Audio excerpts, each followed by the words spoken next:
हाय दोस्तों, जा रहा हूँ रोटी खाने। आज बनी है आलू सोयाबीन की सब्जी और ये रखी थी शाम को फ्रिज में अरबी की सब्जी।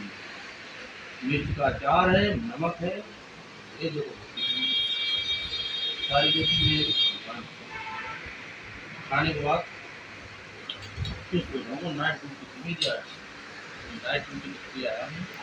छुट्टी करने के बाद हम आगे सोने के बाद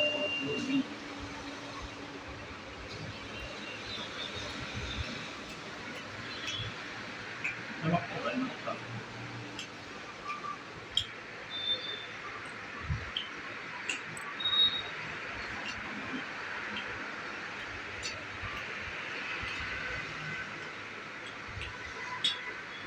पहले देखो मिर्च का अचार,